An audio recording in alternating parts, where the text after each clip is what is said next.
All right, and we're back with another edition of the Missouri Liberty Report. I'm your host, John Williams, and this week I'm very, very happy to have on a gentleman who, if you listen to my old podcast, The Push for Liberty, I had him on two or three times. I think we did shows together 3 times, and at that time he was running against, I believe, Vicky Hartzler for the U.S. House of Representatives, but now he's switching to the state of Missouri, and I, for one, am thrilled about that because I really think that once you hear Robert speak and we start talking about the issues in the state of Missouri here, you are going to be very happy with what you hear. And I think that along with a lot of other groups that I'm becoming associated with, we can push Robert out in the limelight and get this man elected. So, Robert, sir, how are you doing this fine evening? I'm doing well, John. How about yourself, man?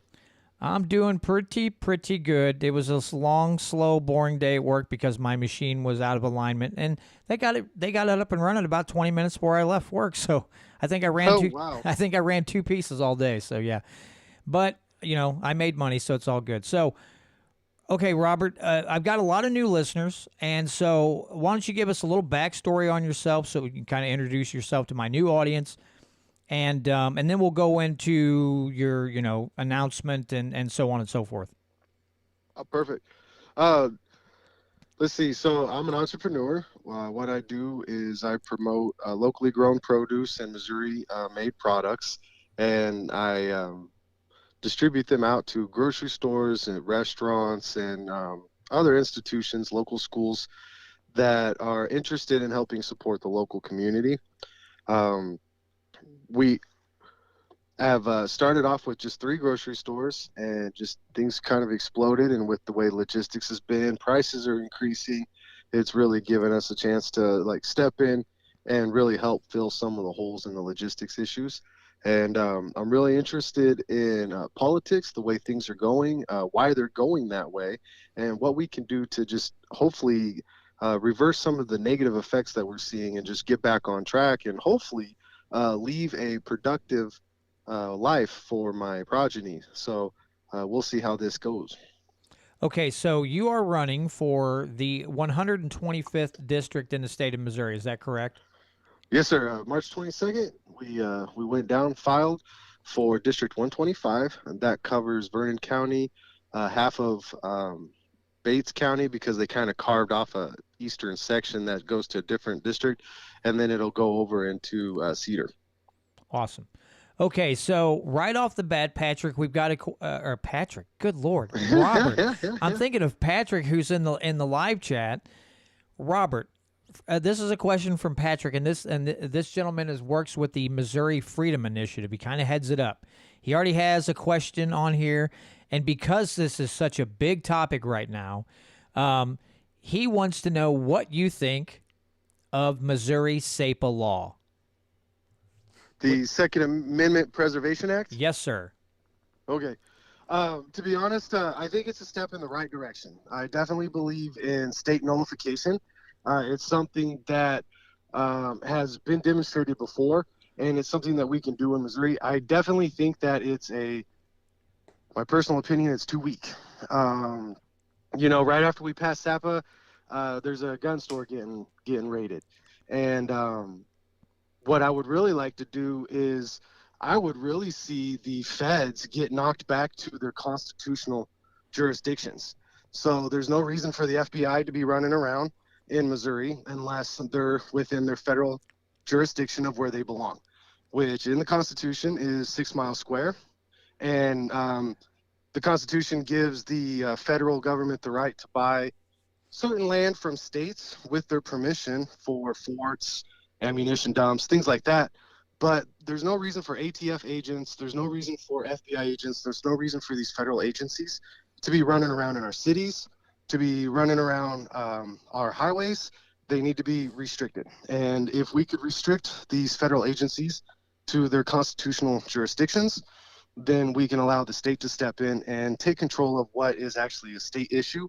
And then our Second Amendment right should not be bothered at all. And unfortunately, I strongly feel like states are addicted to federal dollars, so they feel a lot of pressure. And here we have the state of Missouri with red flag laws in its constitution. A lot of people don't realize that. And then we also have the state of Missouri actually compromising people's Second Amendment rights. So we need to actually strengthen SAPA a little bit, in my opinion, to make it to where there is no federal gun confiscation by any agents in Missouri whatsoever, unless perhaps state of Missouri. Even then, I wouldn't even really like the state of Missouri reaching out and asking for help. I believe something that Missouri should just keep the feds out of our Second Amendment rights. We deserve silence, what they call suppressors. We deserve the attachments. The ATF just passed a ruling on a certain type of trigger mechanism. And I would really like to see if SAPA actually protects us against that, because I don't think it will. Yeah, I do know that people have made mention that we have Missouri laws that mirror federal laws. When I interviewed a gentleman by the name of Casey Pemberton last Friday, he said that's one thing I think some of us would like to see worked on, is for Missouri firearm laws not to mirror federal laws, and in that, so we give people even more of their Second Amendment rights back that have been taken away either by the feds or by your state. Most definitely, because if you look, it says shall not be infringed. Right. So a state cannot pass a law that is contrary to the U.S. Constitution. So our laws that mimic federal law is unconstitutional. And so there could be a case, but unfortunately we have these we have a lot of unconstitutional sheriffs. We have unconstitutional representatives. We have an unconstitutional police force that doesn't believe that. And, they actually kick against SAPA, and they want these laws. And you can't legislate a criminal because a criminal is going to act anyway. So any law, the more laws we place are actually laws of tyranny, because that's all a law really is, if it's going against our vices and what the Constitution allows us to have. Naturally, I'm a big proponent of natural law. You shouldn't murder, you shouldn't hurt people, you shouldn't assault people, you shouldn't steal their things. There's these laws that if we just followed, we would be out of everybody's business. And that's really what the problem is we can't stay out of each other's business. And then you start having these tribunals about, in our Missouri Constitution, they actually a judge can deem you mentally incompetent and have your guns confiscated. And the way our judges and the way some people kind of twist our constitutional rights and to get around them or infringe them, what's to say that eventually the state doesn't start ruling in hey, this guy's mentally unstable because he doesn't like us and stands out against us, so we're going to confiscate guns. And you have to guard your enemy's liberties, because the laws you use against your enemies can and will be used against you. And so yeah, I agree. I like what your people are saying about there's a lot of federal law that's just unconstitutional. We just need to get rid of it. But good luck in yeah, there's a long road to hoe on that one. There's a lot of people to kick out on the Missouri legislation. Yes, sir. Now, a kind of a follow-up question that listener John Grady asked, and I think I know the answer, but he wants to know, so we'll ask it. Should Missouri protect cannabis users' Second Amendment rights? Oh yeah, definitely. So I'm a big proponent of no victim, no crime, for one. We're in a phase of life where we actually are criminalizing people's vices, right? Well, I don't think cannabis is much of a vice as much as it can be used for medicinal purposes, right? So just because you partake in cannabis doesn't mean that you shouldn't be able to own a gun. I think that is probably the biggest BS law out there, right? Because you can drink every night till you pass out drunk and own a gun. You can take all these opiates prescribed by the doctors, which is pushed by big pharma, and you can own a gun, right? But you take a harmless plant and incorporate it into your life for whatever reasons you deem necessary. while harming no one and while committing no crime, right? Because to me, for a crime to take place, which there's several definitions throughout our law history that says for a crime to take place, you have to produce a victim. Right. Okay, so Patrick's got another question. He wants to know what your thoughts on our SAPA law going in front of a federal court if deemed legal by the Missouri Supreme Court. What are your thoughts on that? I really don't think courts should be the arbitrary deciders of law. We have a Supreme Court that's obviously compromised on what the Constitution means and stands for. And at the same time, the only people that have the right to pass law is the Legislative General Assembly in Missouri, and then you have the Congress and for the federal side of it. We need to be careful about allowing the courts to decide things, because if they are compromised and they are leaning a direction that isn't constitutional for us, and they're like, well, it's not constitutional, kick it out of here. Well, how are they going to decide our freedoms or not? And, we want to respect the courts, and obviously there's a reason we have the courts, but we need to be very careful on allowing the courts to be the arbitrary deciders of what is our freedoms or is not our freedoms. And I would just say, honestly, if it comes down to it, how devastating and hard would it be if they were to come back and just say, it's unconstitutional for us, right? Because what else do you do? And that's why it's important, in my opinion, to stop letting the Bar Association choose judges in Missouri. They need to be elected judges. They need to be judges that, we can actually hopefully kind of comb through. But you would think you'd be able to do that. But our legislative body, their examples would tell you different anyway. So how do you what I mean? It comes to the point where if the courts just said it's unconstitutional, well, you got to come back with something else, or we would honestly just probably try to bring up charges against the court for failing to uphold their oath to the Constitution. And what kind of mess would that be? To be honest, it would be a huge mess. So personally, I would just ignore it. I do anyway, typically, on a lot of stuff. Yeah, I know you do. I know you do, Robert. I know you do. I mean, if somebody's going to stick you between a rock and a hard place, just ignore it. And when you're talking about, the judges and the courts and everything else, I mean, we've seen so many examples. Okay, well, a prime example, the DOJ says that a law in Missouri or any state, that for that matter, that protects your Second Amendment rights and does not allow local law enforcement to enforce these federal laws is unconstitutional. That tells you everything you need to know right there. If the Department of Justice, whose officers are sworn to uphold the Constitution, or so they say, tells you that that's an unconstitutional law, then you know how twisted the fabric of government is. Right? That's literally all you have to say. The DOJ it's all the way says to the top. Yeah, all the way to the top. Okay, so they have another question. Should the state of Missouri ban CRT and the 1611 Project from Missouri public schools?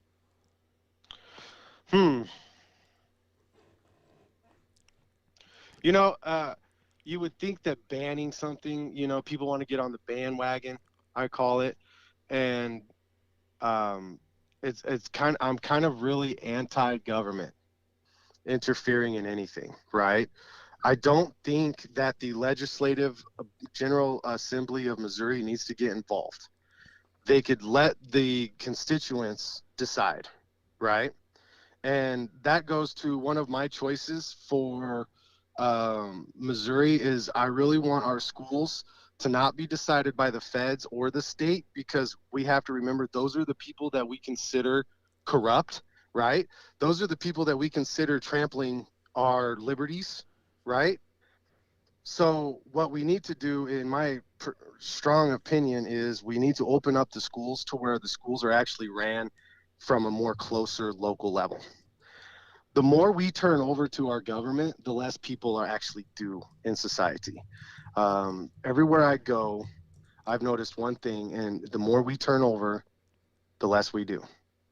So we can allow the General Assembly. I'm not a proponent of CRT, nor would I probably want it or stand for it. I homeschool, and it's kind of, you know, the ideology. I don't know. It's like communism, right? Sounds great, but when you start exercising it, you know what I mean? It's people kind of push it too far, and I would honestly like to see local level involvement deciding what curriculum is important to us, what curriculum needs to go, and maybe start to look at when a school district nails it down and they're doing it right, advertise it. Be like, let other states know. I'm involved with a lot of organizations, and it's not hard to get information out when something's working. You know what I mean? If we could just get the state out of it. Because as much as the Republicans are like, oh, ban CRT and the 1611 project, the Republicans started free public school, right? So this is their project, turned soured on them. And the reason why it turned soured is because we started letting the state and the feds pick everything for our children. It's time for people, it's time for the families to get involved. It's time for the schools to open up. And I like, there's a bill coming up that says it's something along the lines that teachers would post online material, or they'd post it online, the material that they're going to cover for the classes and the courses. And that gives parents a chance to read it and overlook it. There used to be a time where the school board controlled the school superintendent. And now the school superintendent just does whatever they almost want with the blessing of the school board. Okay. Everything's messed up because we're not where we need to be being on a local level. If that answers the question. I know it kind of rambled. Nope. Listen, okay. So Patrick, who is watching, and he's feeding me messages, and right now with these guys from the Missouri Freedom Initiative, every pitch to you is, I mean, they're trying to throw you curveballs, and you're still knocking them out of the park. So don't you worry. But Casey Rich, who's also watching. See, I can't talk now. He has a question. So these are on House and Senate bills. There's Senate Joint Resolution 31, Senate Joint Resolution 37, Senate Joint Resolution 46, and House Joint Resolution 79. Raises the thresholds, percentages, number of districts, etc., to get a ballot initiative on the ballot. What are your thoughts on that? It sounds like they don't want the constituents involved in the process of amending our Constitution or controlling our government, right? So we vote down gas tax 3 times, say no, get it out of here, we don't want it. What do? Gas rebate. Oh, okay, great, right? So yeah. They're not doing what we want, right? So the majority of people are pro-cannabis. They're against it. The majority of people are pro-hemp. They're against it. The majority of people want something, and these few elite are going against us every step of the way. And then they even like hammer it down our throats when we reject it. So what they're trying to do, in my eyes, is they're trying to be like, oh, these people come in here and change things. But what they're actually trying to do is make it harder for the public to get involved and circumvent our failed government. Because that's what it is. When we try to get a petition to get cannabis, it's because our legislative body failed us to listen to us. When we try to get sunshine laws and we want more transparency, it's because our government failed us. And I really honestly think that it's a shiesty way to squeeze out the constituents to be involved. And I would stand against those, because anytime you're taking power away from the constituents and trying to consolidate it to a centralized entity, right? I'm completely and totally against it on that. So. Okay, well, and I want to ask you something, because you brought up hemp. Now, I know, I'm almost 100% sure that in Missouri, only industrial farms can grow hemp. Now, I think you and I can agree that if a family farm, because, again, I mention this about every week, we have these reps in these rural areas who say they're for the farmer. I think if we're going to be serious about that, that one way we could help family farms is allow any farm to grow and hemp. Agreed. It's a good crop. I mean, the uses as hemp is becoming more popular. It's the best crop. It is. It makes corn and soybeans look like garbage. Our farmers in Missouri grow garbage. You can tell them I said it. Not only do they grow garbage, they steal money from me to grow garbage. Okay? Corn has hardly no nutritional value. You could feed out animals on the cake from hemp, right? After you press the oil, you could feed humans with it, right? Corn and soybeans is garbage, and anybody who's for the corn and soybean industry is special interest. And then we throw around special interest those two words quite a lot, and we're thinking, but what is special interest? Well, your corn association is special interest. Your soy association is special interest. Your Missouri beef producers special interest. Your let's see, what's the other one? The Missouri Farm Bureau. I'm always on their page when they're like, yeah, we're raising leaders. I'm like, you teaching them how to steal from me to subsidize your trash crops? And I'm not lying.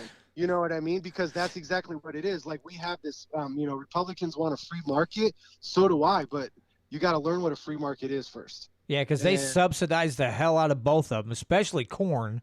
Oh, yeah. You have Good to. Lord. That's how trashy it is. Yeah. If you have to subsidize it, right? And what we need to do is, I should be able to go to the store, buy a bag of hemp, right? I just went and bought 20 pounds of clover. I should be able to go buy 20 pounds of hemp. I should be able to, without a bunch of grief from the government. There's no reason for them to be in my business. And what it is there's a lot of money invested in a lot of other areas other than hemp. And this old money, these old ways, they don't want to turn it over. Other than, I don't know why they wouldn't just start investing in the future, because hemp can replace almost everything we have right now. Yeah, because the cotton industry has lobbied heavily to get hemp removed, and now that's falling by the wayside a little bit. But I think the cotton industry still has a lot of interest in keeping hemp as pushed back as far as it can, because it knows if hemp becomes cotton's, for clothing, any of that rope, that's all going. Their money's lost. They're going to go back to hemp. But you just take your money and you become the hemp industry. You know what I mean? Like, why stick with it? You know what I mean? It's silly. Like, the things that our governments are doing is either because they're fools or it's on design. And I kind of lean towards both, and they're doing it on purpose. And so my goal I want to run. You could call me conservative. I'm probably a conservative's conservative. I'm probably more conservative than anybody surrounding me, but I'm constitutional. And we need to remember that conservative and constitutional are not synonyms, right? You can't exchange it. If you say I'm constitutional, it means something, then I'm conservative. Now, you could be a constitutional conservative, but I've seen plenty of commie conservatives too. Oh yeah. And so that's what, I feel like Missouri, you say you're conservative 5 times and you win the election, well, tell me about the Constitution. What do you know about it? What are you going to do for me? And most of the time when you ask somebody, what are they going to do for you? Their ideas include robbing somebody first, because the government can't give you anything that it hasn't taken from somebody else, plain and simple. And, they're like, well, I'm going to raise up the corn industry and I'm going to save Missouri farmers. Well, you're robbing the rest of Missouri to save the Missouri farmers. So, maybe we just open up a free market, allow it to level out, and push towards hemp in the future, because that's the new industry. That's the new textiles. That's the new stuff that jobs can transfer to as they get replaced because of technology and automated driving and automated this. We need to move forward. So you make an excellent point, John. Okay, so John Grady, who he always asks interesting questions, because so his question is, how will you get around the time your party will require you to spend time begging for donations for others and yourself versus serving your constituents? I'm running as a libertarian, so my party won't put me through that. if that makes any sense. In fact, my party hates government money. So, Yeah, that's true. That is true. so I'm going to actually, my goal, so I'm very active in my area when it comes to my business and things that I try to do. My goal is to actually be amongst the constituents. I don't have anything to fear of them because I am the constituent. Um, that's not going to change once I'm elected. I'm still the constituent. I'm just the representative. And when it comes down to the whole money and stuff, I don't need that. I don't have problems with it. So the other Republicans and all of them will be busy while I'm busy writing bills, figuring out how to tell the government to kick rocks.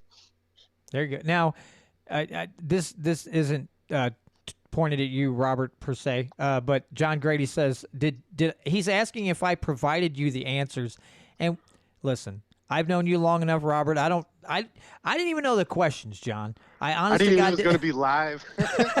So I had to ask you if it was going to be a live Yeah. interview. So and nobody knows. I did not know the questions that were going to be asked. Robert didn't know the questions that were going to be asked. And this is why I contacted Patrick and said, you've got to listen to Robert speak, because I knew once he heard you talk a little bit, Robert, that the Missouri Freedom Initiative was going to be very interested in you. And that's after getting a chance to talk with Patrick and doing some live streams with like him and Casey Rich and some of the others.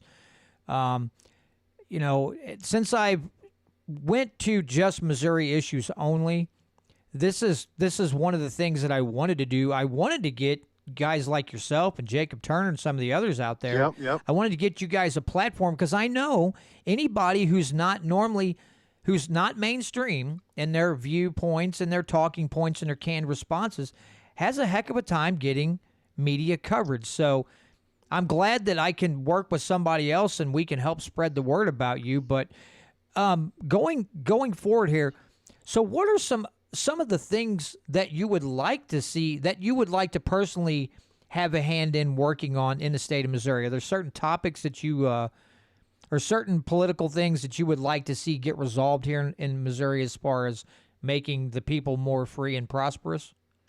most definitely. There's so much to go over, but one of the things that I want to do is I want to push Missouri to start accepting gold and silver as a currency, and start helping pad Missouri residents from inflation by having a Missouri reserve. And I don't know all the details. I will be 100% with that. I've been pondering it, but I know several other states are actually pushing for a gold standard. That is well within the U.S. Constitution, because that's how it's supposed to be. And I believe that if Missourians choose to go that route, it will help pad us against inflation. It'll start backing our dollar. And as a state, it'll put us into a better position, being able to work and send goods across states to other people. Let's see. Another big thing to me is, like I said earlier, is I really want to send the federal government back to its original jurisdictions and kick it out of our lives.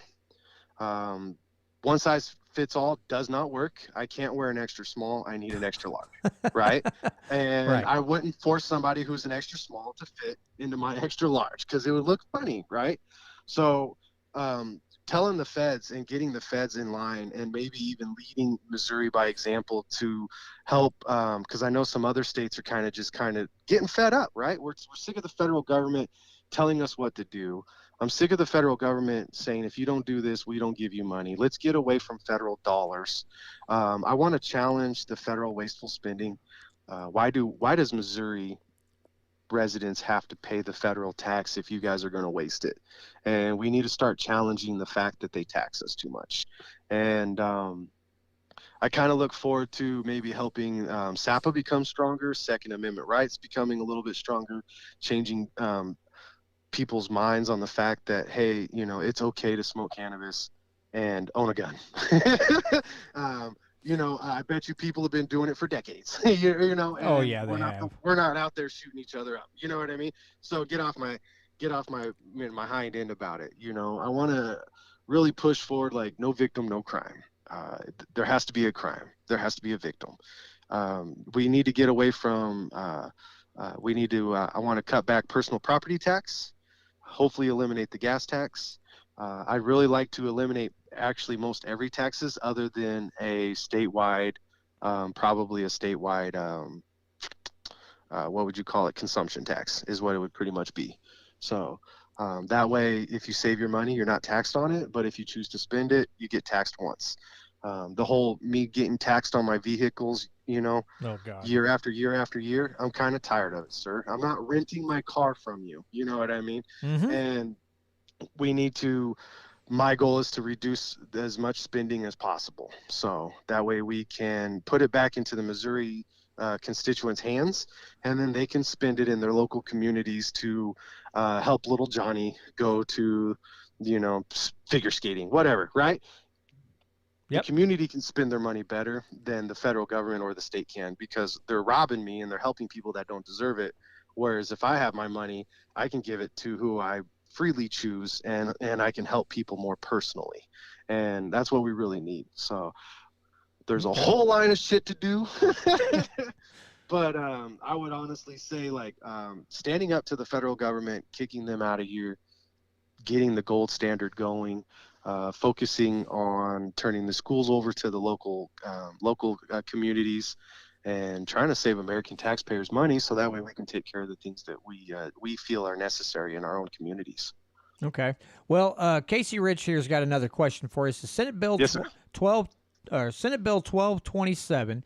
Any municipality that enacts or adopts an illegal alien sanctuary city policy shall be subject to a fine of $25,500 for each day on which the municipality has such sanctuary policy in effect. And he wants to know your thoughts on that. I think our federal borders are really messed up. I really don't like the idea of borders. I think people should be able to freely come and go. Not necessarily like I'm just going to pour over however much I want. Obviously, if people are sick, you want to kind of screen them. But honestly, when people want to come here and work for the American dream, I think they should be supported. We should make it easier, and we should also be more accepting, because I feel like people are very anti illegal immigrants, and they're still people, right? And sometimes those illegal immigrants are more patriotic than the people who wave the flag and scream and yell when you don't kneel. You know what I mean? And I got to be honest with you, that's a tough call. For one, I'd have to read the bill completely. And two, I would honestly say that anytime the state would want to stand up against what a locality wants to do, I would probably stand against it. I mean, if the people of the town want to do something, I don't know why we need the state to come in and say you can't. Yeah, and I think there's a distinction that you just made here, because now if that's a ballot issue that goes to the people of that town, city, whatever, and they say yes, okay, but my problem is if the board of aldermen just decide to do it without asking the people, then it becomes problematic, because you may have 75% of the town that says no, we don't want that because the federal government has created such a horrible issue with making it super hard to become a legal citizen, and B, the amount of welfare that they get, the amount of handouts, and then being able to get a driver's license and in some states vote. It has people worked up into such a frenzy that if you talk about making a city a sanctuary city, now if that municipality, like let's say St. Louis City, said, here's a ballot issue, would you allow us to be a sanctuary city for illegal immigrants? And they said, okay, then that's the citizens putting that on themselves. My problem is if it's just the board of aldermen or the executive board and the mayor decides to do it without asking the people, I have a problem with that. I would agree with you, because once again, that's the government going against the people's wishes, and that's the biggest thing that I preach is, like, let it up to the localities, right? I can go into my city council meeting and just raise a ruckus with 150 people if I want. You know what I mean? it's harder for me to get to Jeff City. It's even harder for me to get to DC. Mm-hmm. So that's what we really need, is allow the localities, the municipalities, to do it themselves, and that's kind of where I stand. I'm really against big government. Anytime the federal government's going to be like, no, excuse me, the federal government, even the state government is going to be, we're going to impose this. I got to ask myself, is somebody's liberties being taken, right? Because if you're taking people's liberty, you're not giving it. You know what I mean? You can't take it from somebody and give it to somebody else. You really just need to let people, like you said, decide. And I can get behind that 100%. And you know what? I honestly agree with the handouts. Let the localities, if they're like, yes, we're going to help these people, let them take on the burden. No government assistance, federal government assistance. I'm actually kind of against it myself. Now, if the state wants to have assistance programs for the constituents, then that should be left up to the state. But as on a federal level, I don't agree with stealing from my income to pay for whatever you think the country needs, because most of your programs, if not all of them, are complete failures. So okay, definitely I'm down with that now. Just to let you know, when you're talking about the gold and silver earlier, Patrick, he actually tried to get a bill like that introduced, and this ties into something else that I kind of wanted to bring up, because our legislature was held hostage for a month plus, I think, on the redistricting map for D.C. And so a lot of good bills that could have been worked on, that we could have been trying to push through. I shouldn't say we, because I'm just getting started in this whole thing. But Patrick and people like him were trying to get pushed through. Everything got put by the wayside because some people got worked into such a frenzy over the redistricting map. Well, some of us are out here like, it's the feds. Screw the feds. If we get our state in order, they can have all the schmucks they want. If we can, this anti-commandeering doctrine, nullification, just flat out civil disobedience and refusing to, enforce stupid federal laws, the redistricting map it's null and void. Who cares? Right. Well, my point on the redistricting map is I thought it was funny, cute almost, that you're going to try to get a 7-1, but yet our congressional representatives have voted for red flag laws, right? They voted for massive debt, right? They voted for massive spending, right? They voted for continuing the war. The conservatives in our state, right, voted for the NDAA, National Defense Authorization Act. They also voted for and have numerous times gone about on reauthorizing the Patriot Act, right? So please, sir, tell me, what does a 7-1 map mean to me when even if you have a 5-3 or 4-3, you still vote with the Democrats anyway? You know what I mean? Yeah. So, I mean, they really wasted our time. And I would honestly, I love the conservative caucus. I've met them. I've talked with several of them. They and I agree on, I would say, a slew of things. But then there's some things that I'm just like, God, dude, that's not really worth the fight. And I really think the congressional map really wasn't worth the fight, because we've been voting with the Democrats anyway when it comes to our United States constitutional rights. You know what I mean? And I hate saying constitutional rights, but when it comes to our natural rights, when, that is just recognized by the Constitution is what it is. It's actually just a admittance of these rights that exist. And, our congressional members have been voting against it for decades. So it was funny. It was a funny fight. I think it was like you said, a waste of time. It pushed a lot of stuff back, because I'd like to see the gold and silver go through. I mean, I think we really need it, and would also, why preach about the Constitution if we're not going to exercise it and kick against it? I like that idea. So okay, now Patrick's got a question here. It says, should the Missouri legislature go through all regulations and edicts from the executive branch of the federal government before they are enforced by the state of Missouri? That's a good question. Repeat that one more time for me. Okay, it says, should the Missouri legislature go through all regulations and edicts from the executive branch of the federal government before they are enforced by the state of Missouri? That'd keep them really busy, wouldn't it? They wouldn't even get none of our stuff done, almost.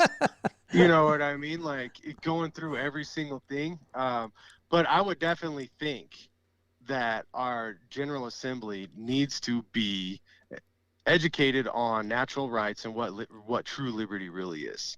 And that way, any edict that comes through would instantly ring and resonate. Hey, that's not correct.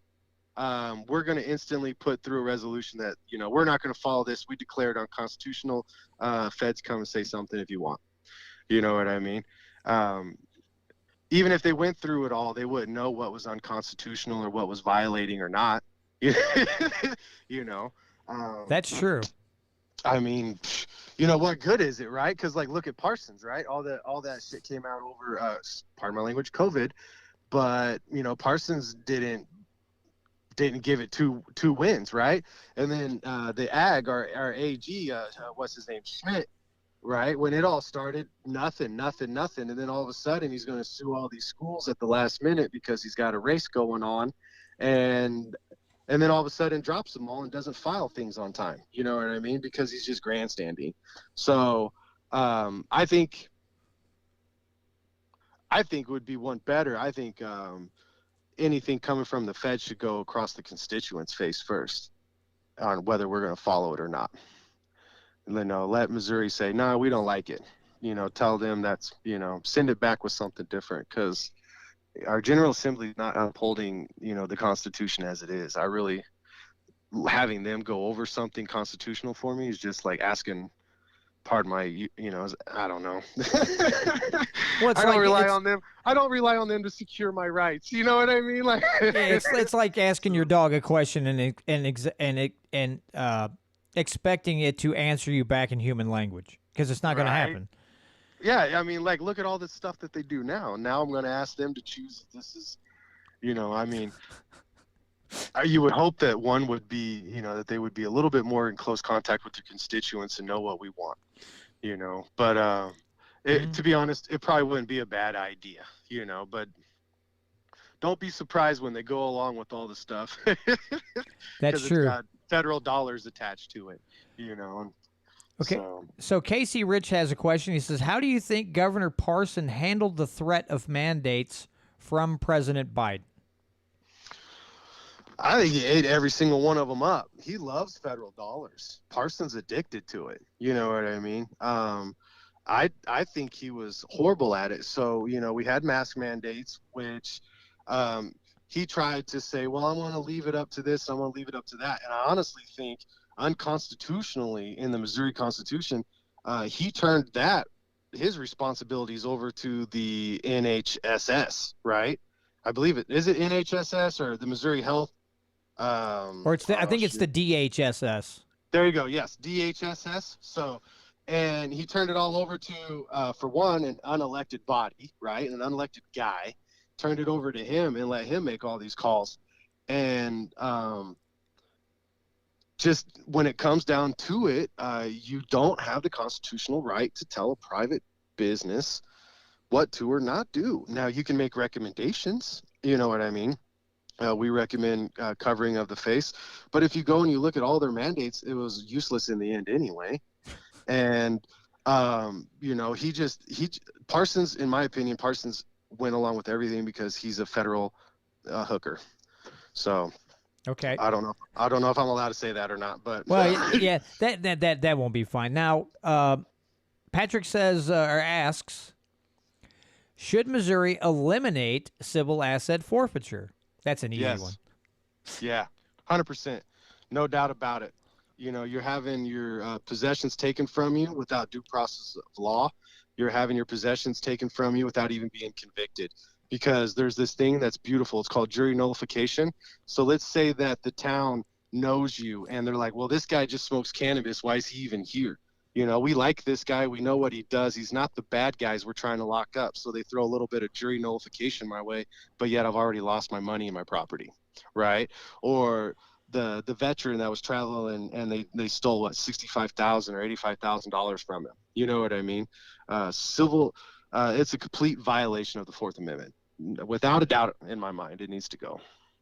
Yeah, because I know a lot of states have eliminated civil asset forfeiture, but the feds have found an end around, and so they say, "Oh, if you help us, you can get up to like I think it's 85% of the money." So the feds have found an end around. So we almost need like a SEPA type thing, but on civil asset forfeiture that basically says you will not help the feds, seize property of someone who hasn't even been convicted of a crime. You cannot Right. in any way. It's another, like, I guess, the anti-commandeering doctrine. Yep. They can't use our police force to come in and take my stuff.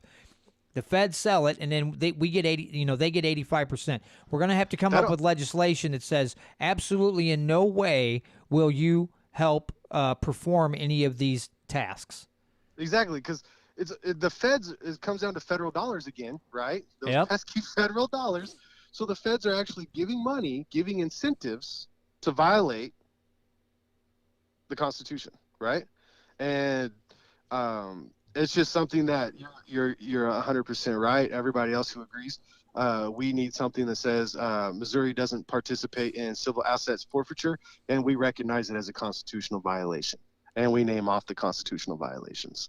I mean, it's time for, if Missouri really wants to be a liberty state, it's time to start applying the Constitution equally and for everybody, and then you just enforce it like a brick wall, and don't let anything slip. And unfortunately, that's my gripe, is since day one we haven't followed or upheld the Constitution to its full strength. And here we are 200 something years later, struggling with the fact that now, because of our failings to uphold the documents to ensure that these documents were carried out faithfully, now we're in a situation where people are starting to doubt them. And that's scary, because when people are doubting, they're going to start looking for other options. And to be honest, I want liberty. There is no other option. I don't want centralized government. I don't want the state making decisions for me. I want everything in my control. And if I need help, I can reach out to my local church or my local support groups, or I can reach out to friends and family. And, I would choose those routes way before I even chose going to a government office, signing away personal liberty just so I could receive those federal dollars. Okay, now Patrick's got another question. What can Missouri realistically do to help end election fraud?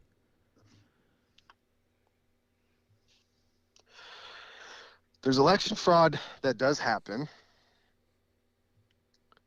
And I got to be honest, that's one of those things that you just really got to, I got to be honest with you, I'm not sure that there's a 100% correct answer. I know the Secretary of State's pushing for certain actions. I don't really like the idea of an ID. It seems like requiring an ID is almost like the government disenfranchising anyone who might not have an ID, because for one, IDs are unconstitutional as it is, right? I shouldn't have to get a driver's license to drive on the state roads. I should be able to just freely use the roads because I pay taxes, right? I would honestly say making sure that our ballot machines aren't hackable, so we need to go back to paper. I support that one for sure. Going back to a paper ballot. And I'm not sure about the counting machines, but if you have people hand counting them, then you just kind of include, you can get human error involved. So no more mail-in ballots. I kind of think that's dumb. I also think we should have one day, make it a holiday. Everybody freaking has it off, right? And it's voting day. And that's the day you go vote. So there's no excuses. And I think if we could do that, and we could get rid of all the extra voting stuff, drop-off boxes, what? Come on now, right? You need to show up to the polls. Go to the polls, vote there, get a paper ballot, And I think if we did those two things, paper ballot and made the day off for everybody a state holiday, I think that would actually probably help a lot. That's and I want to go back to something you said. John Grady's got a question here that I'll get to in just a second. But I'm just sitting here and I'm soaking this all in, and I want to go back to something you said towards the beginning, because this is a very important point that I've tried to make to others as this podcast has gone on. When you said we have to ensure the rights of even our enemies, because if we don't, at some point they can be turned against us. And that's one thing that I've tried to get across to people. Said, you may not like somebody. Maybe their personality just sucks, and you can't stand to look at them.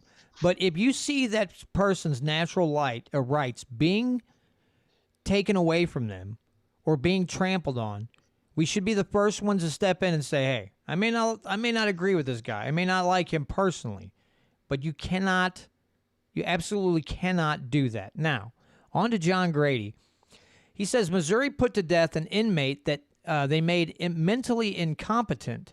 Should they be held accountable for violating the Constitution? Should legislation be written to prevent that from happening again? Say that again. Okay, so Missouri put to death an inmate that they made mentally incompetent. Should they be held accountable for violating the Constitution? Should legislation be written to prevent that from happening again? Yeah, I think the death penalty should go away. I don't agree with state-sanctioned murder. I used to believe in the death penalty, and I used to advocate for it. I can't anymore because we've killed innocent people, right? And yes, if there's culpability, because you said they made him mentally. I don't know if they mean that they found him or what John's meaning by that. Mm-hmm. But I'm guessing he probably means he was found mentally incompetent and then they executed him anyway. Yeah, I mean, so first of all, I'm not sure on this, but I don't think you can execute a mentally incompetent person, right? So if a crime was committed in that part, yes, there should be charges and there should be people held accountable. Yes, the law that we should write is Missouri doesn't practice the death penalty. Look at what was his name, Kevin Strickland. I had a couple of rallies for him, and I really pushed and really hit up a lot of people to get him freed. I didn't have any part in it, I'm sure, but I was doing whatever I could to raise awareness for the fact that this guy's been in jail for 40 years, right? Innocent. There's a gentleman over in Oklahoma, innocent, right? I just read they killed a 12-year-old boy one time back in the, 60s or something like that, right? And he was innocent. So state-sanctioned murder, the death penalty is it's a no-brainer. It should just be done away with because we can make mistakes. Police, as we're finding out, are compromised, and they aren't always the most upstanding citizens. We're starting to find out how many crimes were committed and the wrong people actually went to prison for it or even was put to death for it. So I stand against the death penalty. I would definitely most rather segregate inmates based off of low-level offenses versus extreme offenses, and we need to actually start rehabilitating people rather than crippling them for life. And it's kind of a sad issue. So definitely, if they found him mentally incompetent and there was laws violated and that person's rights were violated, there should be charges. Okay, so I'm gonna. He just answered me, and he clarified. I'm just getting down to the end because I have to stop a recording and restart. The radio version's only 56 minutes, so real quick, we got about 2 minutes, and then we'll continue on. He said that this individual had a brain tumor. The state removed it, and that made him mentally incompetent. He was competent when he committed the crime, but the state's intervention to keep him alive made him mentally incompetent.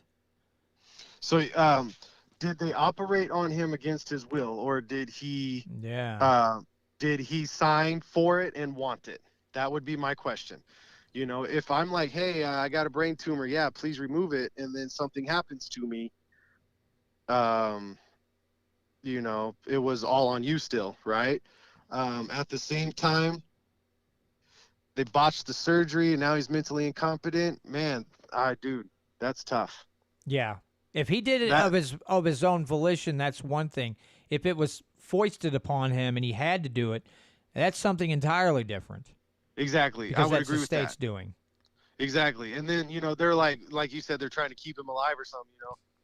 Well, you're gonna force a surgery, try to keep this guy alive so you can turn around and And kill him. whack him. Yeah. That's weird. Yeah. So Some mafia I stuff mean, there.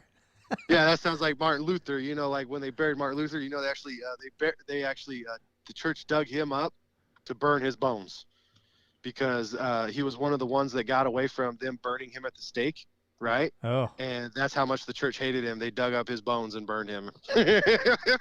So That's vindictive. All right, so everybody in KEYK land, spread the word about Mr. Robert Smith here, Mr. Constitutional guy. You've heard him talk. You know what he's about. And you know if you can help this gentleman get elected, you'd absolutely, without any uncertainty, he's going to be fighting for freedom and liberty. So with that, folks, thanks again for joining me this week, and we'll see you all next week. All right, continuing on.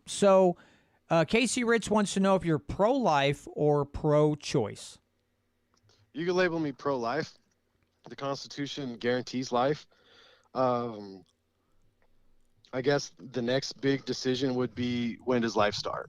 So that's something as a country that we really got a political football on our hands on. When does it start? I honestly think that we could probably eliminate a lot of need for abortion within the next 10 years if we just opened up the technology to prevent abortion, keep educating our children, because teen pregnancy is actually declining, and 3,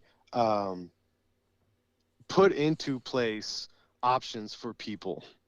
And when I say by that, being able to access healthcare and being able to take steps to prevent your pregnancy from even happening. You know what I mean? And so I would sign any pro-life bills that came across my desk that was actually preserving liberty for the child in question, baby, and the mother. Whenever something comes across, you really got to look at it. Am I taking liberty away from someone? And it's important to protect our unborn, because those are the ones that really can't protect us ourselves. Yeah, so I look at today, and I'm glad my mom never got an abortion. I don't think it was an option, right? But I want to be alive, and I think a lot of other people have the same feelings, that they would rather be alive. And if you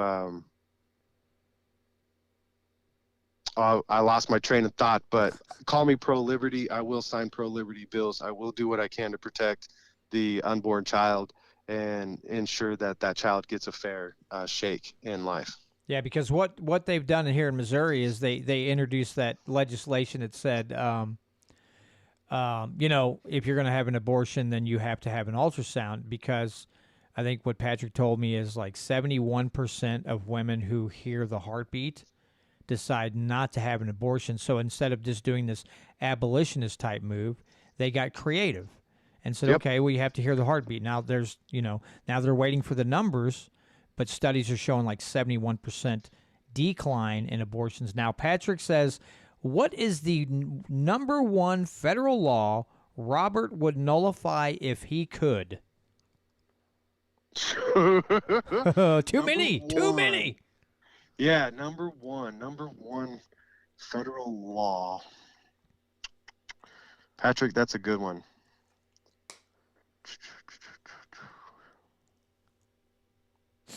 Got him stumped, folks. We got him stumped.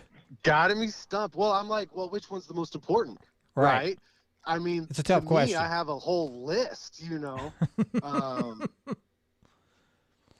Oh, shoot.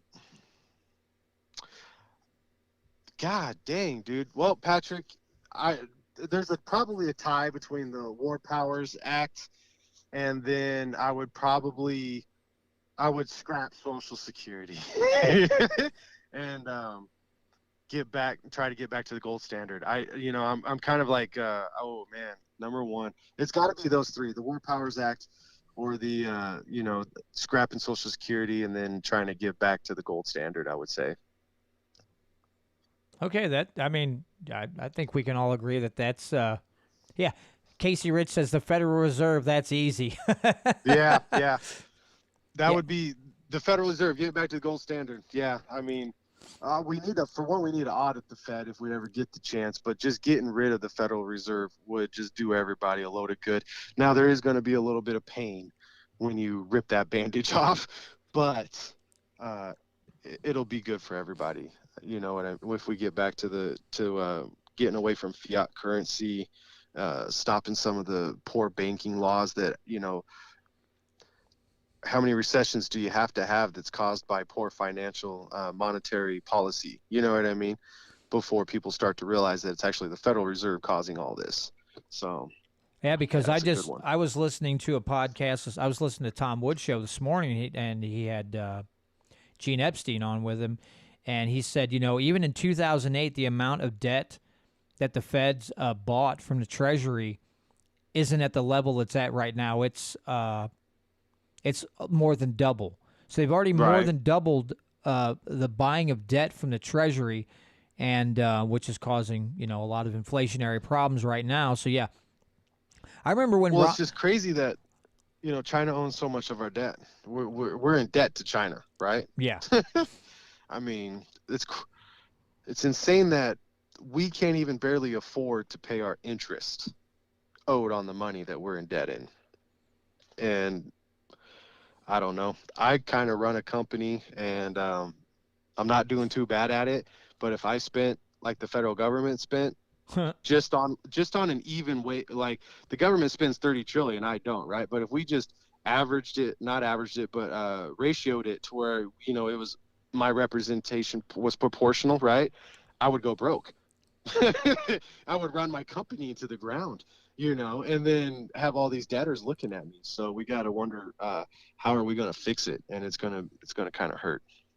You bring that up, and then it's interesting now that some of these economists are coming out and saying, well, the debt doesn't really matter, blah, blah, blah. We can just keep printing money. And the question I hear the people who, their heads are screwed on straight say, okay, well, if that's the case, if debt doesn't matter, we can print all the money we want, then why are we paying taxes? Why do we have a federal income tax? Why do I have a eliminate credit it. score? Just Right. print me up some money so I can go buy a home. Yeah. Because I'll buy a nice one for you. You know what I mean? But it does matter. What they're talking about. Oh shoot, it's this theory. It's an economic theory. It's relatively new. I was reading about it, and I can't remember what it's called. But it's the idea that you just kind of keep chugging along and printing money, right? It's called stupid. I agree with you, but it's this. I can't. Sometimes I hate when I have brain farts. But it's just this new theory that's coming out in some of our more radical universities. Mhm. And it's very poor policy because it's not going to work. I mean, you think you could look at Rome and figure that out. You know what I mean? So, Oh, yeah. Okay, well, I'm going to take. Okay, so Casey Rich keeps thinking I'm skipping his question. So I'm going to take okay. Casey's before I take Patrick's next one. So Casey Rich asked your thoughts on not sending any income tax to the feds and just keep it for the state of Missouri. Yeah. Which you kind of touched Yeah. on that a little bit earlier, but I would tell the feds to get their shit in order, and then we'll start. We obviously constitutionally owe the federal government money to be in the union, right? right. I can agree with that.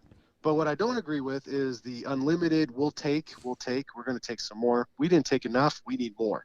And that's what I really want to stand up to. And so I did have, it is my idea to be like, hey, we're not going to send this money. This is what we calculate that, our fair share for the postal roads and, whatever else costs money for the 35 enumerated powers for the federal government is, right? Mhm. And then we're going to say no more and keep it local, because why take from Missouri to give to California? They've already fucked it up. They're, pardon my language. Sorry, my language, man. They already messed it up, and they're so far in the hole that they got to take more. You know what I mean? And we really just need to check the federal government. And I strongly believe that if Missouri does it, there's other states that are starting to do it too, and we can kind of pounce on them. And, you know, that's where we get them at, is just the money. Just choke the money out. And what happens to companies when, you know, you choke their money out and you force them to do something? They change their tune, right? If they're scared that you won't shop at their you know, store, what do? They change their tactics, and that's what we need to do. Yeah, I wish everybody could see. I don't have my camera. I moved my camera because I resituated my desk. If you if you could see me right now, I'm looking down at the timer on my at the time on my soundboard, and I'm writing down the time that Robert Sorry. says a bad word.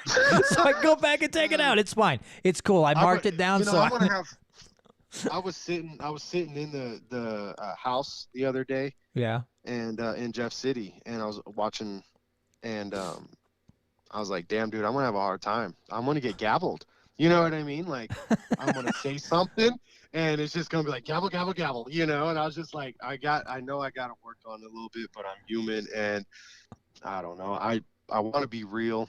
When people vote for me, they're gonna vote for me. You know, they're not gonna vote for an image that I created that makes them feel safe to vote for. And so I was just thinking the same thing when because that's the third time, and I went, actually, it's the fourth time. You said the S word 3 times and the F word 1 time, and I was like, I can't, because and dude, I get it. You're speaking from the heart, and you're just letting it go. And I'm thinking, if this guy gets elected and he gets on the House floor and somebody brings up some idiotic bill and they're like, do you have anything to say? And be like, y'all better put your earplugs in because I'm about to let her rip, Tater Chip. right. So Patrick says Dave Schatz, Senate Pro Tem, held the Missouri legislature hostage in 2021, preventing the Second Amendment Preservation Act from passing until he got his new gasoline tax through. Thoughts on preventing this in the future? Well, the Senate gets to make its own rules. And so I guess you could probably do something legislatively, but without the backing, it would be hard. But you would think I would have to go, and I can't remember exactly how he held it up, but I think he just refused to hear the.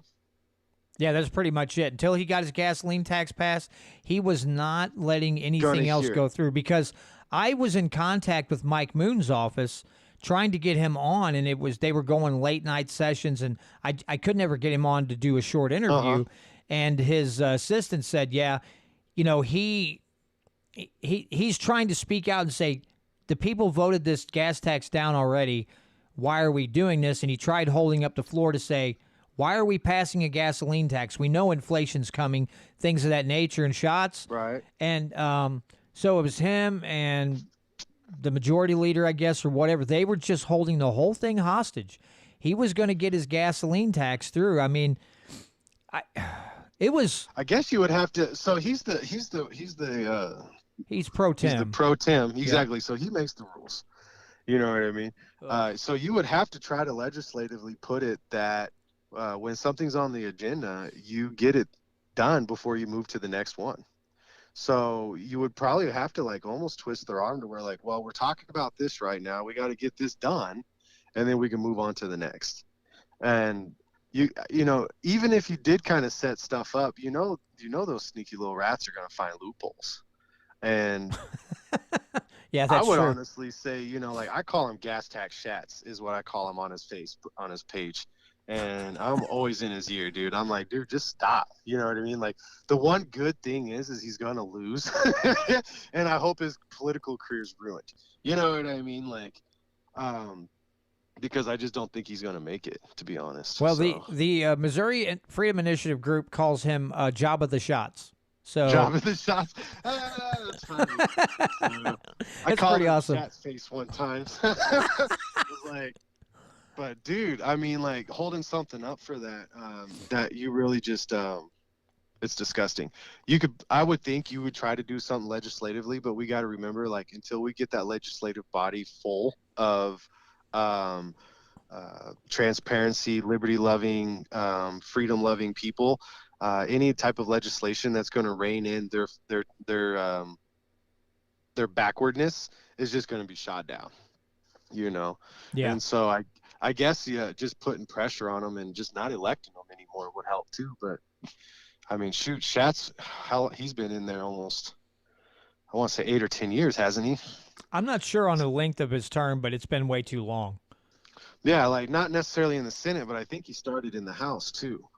Oh. And I'm almost positive he was in the House, and that's where him and Moon kind of got, the little bit of friction between them and whatnot.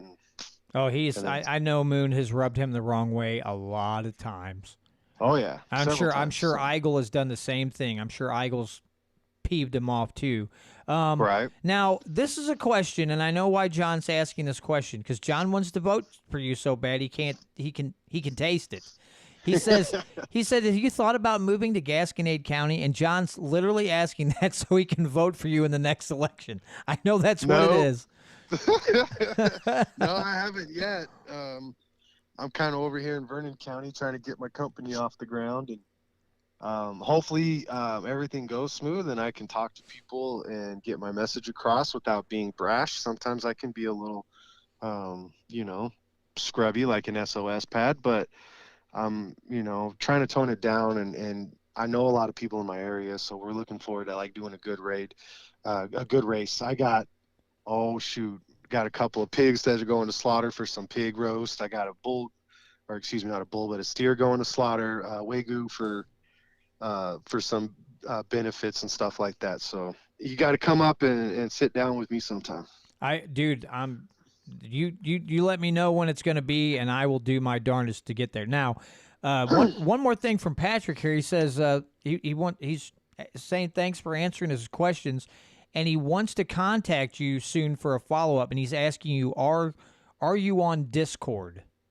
No. Okay, he's not on Discord. Well, I think Robert's gonna. Or why can I not get you guys?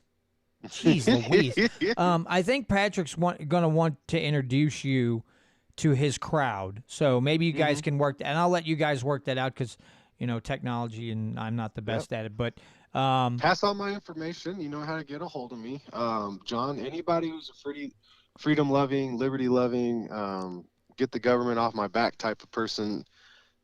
We need to network. So feel free to hand out my information. And I always try to answer. If I don't, just leave a message and I'll get back to you, because sometimes I might be in a meeting or something, and I would more than love it, to be honest. So I'm starting a Constitution talk over here in my area, and kind of working it, just opening up people to the idea of liberty. Okay. So, and then John Grady says he'll host a whiskey summit. John's about the whiskey, bro. I'm telling you, this dude. Hey man, I like whiskey. I do whiskey too. And cognac. Ooh, tasty. Boy. Okay. Yes, sir. I'm just if there's anything else you want to talk about, I'll give everybody else a little bit of time if they want to ask any more questions. But are there any other topics that we missed that you'd like to hit on, Robert? No, to be honest, we covered the schools, we covered monetary policy. Oh yeah, dude. Oh, so I want to pass a law to where none of Missouri's National Guard can go to an overseas conflict without first having a declaration of war from Congress. Oh, I like that one. So that's a good one. Yes, sir. Yeah, I'd really love to push that. If you support your troops, then keep them out of unconstitutional wars. They're not fodder. We don't need to be throwing them all over the world. One of the biggest issues that I see is that we just don't check the federal government. And every chance I get to check them, I'm going to gut check them like we're on a hockey rink. Just lay them, lay into them and send them through the glass, because, they need to get back to where they're going. So definitely would like to see something like that. Now you're speaking my language, because I love hockey, and you'd start talking about doing some hip checks, maybe a cross check, maybe even a slew foot now and then, or just driving them into the boards. That'd be fantastic. Well, Robert, I want to thank you again so much for coming on and giving me some of your time. I will definitely. Is it okay if I just give Patrick your phone number? Oh yeah, yeah. You can hand out my information. Yeah, I give Okay. you permission, so it's even recorded now. Yeah. So Yeah. We got you. yeah, you can We give got out you on my audio. information to the right people, and I'll trust that you do it, that you give it out to the right Yeah. ones. Well, it'll be very few. Let me tell you, because I know I can trust Patrick and the people in his group, and yeah, I know I can trust like John Grady. But there's a lot of people I wouldn't do that because I've had enough time to sit. I've had enough time to talk to Patrick and some of the others in his group, and so I know they're coming from the right place. But there's a lot of people that I have to feel out and ask them Yep. questions and talk to them. And sometimes because that's what I told Patrick originally. I saw the name Missouri Freedom Initiative, and I'm like, you know how many times I've heard Freedom something something group, and then you find Yep. out it's just a bunch of rhinos and they're using that word freedom like it's going out of style. So Yep. he and I had a conversation, and I was like, oh, this guy's actually it. There's too many freedom groups out there that are just rhinos and communist clothing, and it's like, okay, you're not freedom oriented. Well, everybody loves to throw around freedom as long as it's their idea of freedom. Yeah. And that's why I run as libertarian versus running as a Republican or Democrat, is because no matter what way you go, you're going to be a authoritarian regime, and you're going to be like, I give you freedom, but it's my idea of freedom. It's what I think freedom is. Well, I think freedom's smoking a joint while my AR sits next to me while I rock on my porch, right? But Yes. people won't let me do that. You know what I mean? Even though I'm not hurting nobody and I'm not causing any panic or threatening or doing anything obscene, that's not freedom, right? Or some people think that's a crime. That's what I meant is to say is people think it's a crime. They don't think I deserve freedom for it. And that's what I think a lot of Republicans are actually more libertarian than they realize. They just keep, getting Doing dumb duped about stuff. Republican, Yeah. right? And I'm not there's a difference between Republican constituents and the Republican establishment. And the Republican establishment does not represent the constituents, the Republican constituents. And, it's my goal to kind of I'd really like to sock the establishment in the face by getting a libertarian elected and saying, hey, people will turn against you if you guys don't get your affairs in order. Because there's one thing I'd like to point out about the Republican Party and all those rhinos and commies that they hate, that the Republicans hate, you allowed every single one of them back on your ballot, right? You can refuse their ballot money. You can keep them off the ballot. These people violated the Republican Party platform left and right, violated the Constitution left and right, violated the Missouri Constitution left and right, but yet you took their money and allowed them on the ballot. And that's my gripe with the establishment, the Republican establishment, is you could have took all the rhinos off your ballot. First thing there, right?